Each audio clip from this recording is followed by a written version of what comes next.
बिस्मिल्लाहिर्रहमानिर्रहीम। अस्सलाम वालेकुम नाज़रीन, आप यूट्यूब चैनल देख रहे हैं। मैं तवक्कुल हुसैन हूँ। नाज़रीन, आज मैं आपको बहुत बड़ी एक अहम खबर एक या दो देने वाला हूँ। सबसे पहले तो मैं आपको बताता चलूँ कि साबका chief of army staff general Qamar Javed Bajwa Sahab आज मुस्तकिल तौर पर आर्मी के ओहदे से रिटायर हो चुके हैं और उनकी जगह पर जनरल आसिफ मुनीर साहब ने नया ओहदा संभाल लिया है। ये जो हमारे साबका chief of army staff general Qamar Javed Bajwa Sahab थे, जिन्होंने 6 साल तकरीबन इस ओहदे के फ़राइज़ सर अंजाम दिए और दुनिया की 10वीं बड़ी फ़ौज और 7वीं बड़ी एटमी ताकत के वो सिपह सलार रहे हैं। और इसके अलावा मैं आपको बताता चलूँ कि पाकिस्तान में वो तकरीबन तज़ाद का ही शिकार रहे हैं। आखिरी जो 3 साल 1.5 साल उनका गुजरा है वो बहुत बुरा गुजरा है। पहले यही बाजवा साहब थे जिसको सोशल मीडिया पर और अवाम में इस कदर पजीराई हासिल थी कि इनको बाजवा डॉक्ट्राइन कहते थे, कि यानी कि बाजवा के पास एक ऐसी डॉक्ट्राइन की डिग्री है कि जो कोई नहीं समझ सका। और बाजवा के जो इरादे और पाकिस्तान के लिए जो खिदमात हैं वो क़यामत तक दोहराई जाएंगी। लेकिन आखिरी साल में पता नहीं इनको क्या हुआ और इन्होंने क्या कुछ कर दिया कि आप यूँ समझ लीजिए कि जिस तरह यहिया खान को सकूत ढाका से तारीख़ पाकिस्तान की आज तक याद करती है और क़यामत तक याद करती रहेगी।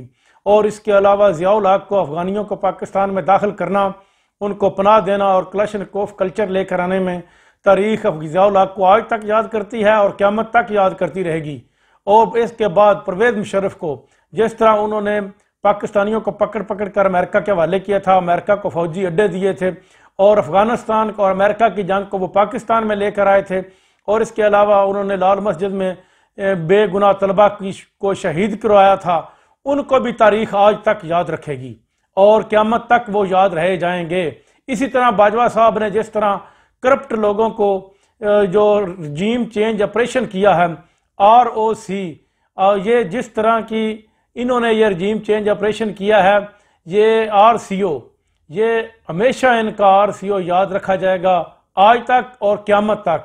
इस RCO के नताइज ये निकले हैं कि पाकिस्तान में गुर्बत बेताशा बढ़ी है, बेरोज़गारी आम हुई है, रोज़गार लोगों से छिन गया है, बिजली के बिल इस कदर आए हैं कि अवाम गले में डालकर बिजली के बिल फिर रही है कि हम बिजली काटें या बिल अदा करें, बच्चों का पेट पालें या बिल अदा करें। इस कदर टैक्स, ये बिजली के बिल भी टैक्स ही है ना, एक टैक्स लगा दिया गया है अवाम से कि जो उनकी बर्दाश्त से बिल्कुल बाहर हो गए हैं। और साथ ही साथ ये करप्ट तरीन लोग और ऐसे लोग जो अदालतों को मतलूब थे, चोर थे, मुल्क के दुश्मन थे, गद्दार थे इस मुल्क के साथ, जिनके राग के साथ तल्लुकात थे, जिनके इंडिया के साथ तल्लुकात थे, जिनके इसराइल के साथ तल्लुकात थे, वो ला कर बैठा कर उन्होंने इकट्ठे करके हुकूमत बना दी सिर्फ और सिर्फ अपनी ज़िद और अना को बचाने के लिए। आज कहाँ गई उनकी ज़िद और अना?